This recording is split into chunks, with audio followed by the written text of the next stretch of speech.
অনেকদিন ধরে কথাবার্তা হচ্ছিল, দিবে কি দিবে না। এখন প্রথম দিকে তো আমরা জানি যে যেমন স্ত্রী টুটা দিয়ে দিল, তা আমরা তো চিন্তা করলাম যে এই গভর্নমেন্ট ইন্ডিয়ান ছবি দিচ্ছে, তা আমরা পুষ্পটা নিয়ে আসলাম। প্রথমে কথা উঠলো যে মামুন সাহেব মানে অ্যাকশন কার্ড আনলে পরে ছবিটা দিবে না, কারণ অ্যাকশন কার্ডের সম্বন্ধে নানা ধরনের অভিযোগ মানে তারা পেয়েছে। তার পরবর্তীতে আমরা এটা অভিফিল্মস আনছিল, অভিফিল্মস যখন দিবে না তখন আমরা এটা কিনে নিলাম। এটা রফিক সাহেব যে তার একটা ডিস্ট্রিবিউশন ফার্ম আছে, ওইটা আমি বললাম, সজল নামে একজন হলো, এবং আমাদের প্রদর্শক সমিতির আওলাদ প্রশ্ন উজ্জ্বল, তারা আমরা সবাই মিলে আমাদের যেটা আমরাই নিয়ে আসি। আজকে মানে লাস্ট ইয়ে ছিল, আমাদের টাইম তো খুব শর্ট, 5 তারিখ ছবি রিলিজ হবে। মানে যদি এখন সই না সিগনেচার না করে তাহলে তো আমরা এটা আনতে পারবো। মাঝখানে কিন্তু আবার 3টা দিন আমাদের 2 দিন বন্ধ, একদিন আবার ইন্ডিয়াতে বন্ধ। তো সেই ক্ষেত্রে ছবিটাকে মানে আমাদের আজকে থেকে কাজটা শুরু করতে হবে, এলসি করতে হবে, কাজটা আছে বা পোস্টার করতে হবে।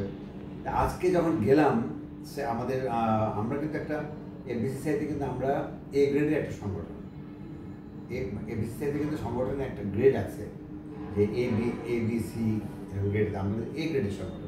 সেই সংগঠন থেকে আমাদের সেক্রেটারির সঙ্গে ছিল সেক্রেটারি, এবং আমি একজন মানে আমাদের প্রধান প্রতিষ্ঠা আছে, আমি সেকেন্ড প্রতিষ্ঠা হিসেবে আমি আছি এই কমিটিতে।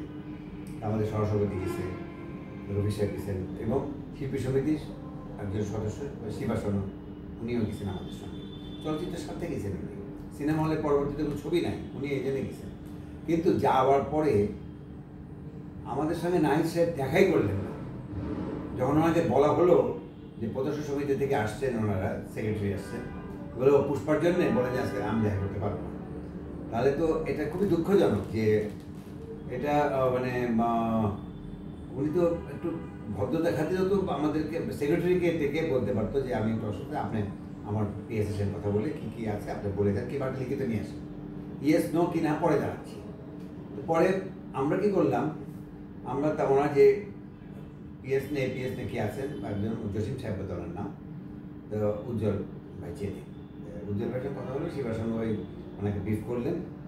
ব্রিফ করার পরে আমরা বাইরে জানতে পারলাম যে তথ্য মন্ত্রণালয়ের এটা মানে নাহিদ সাহেবের কোনো আপত্তি নাই, এবং তথ্য মন্ত্রণালয়ের আপত্তি, কিন্তু এটা একজন মানে নতুন একজন উপদেষ্টা পেয়েছেন, যিনি অন্য মন্ত্রণালয়ের উপদেষ্টা, কিন্তু উনি এখানে এসে ইন্টারফেয়ার করতেছেন, যে উনি এটা বলতেছেন যে এটা যদি রিলিজ হয় তাহলে ওনার ক্ষতি হবে।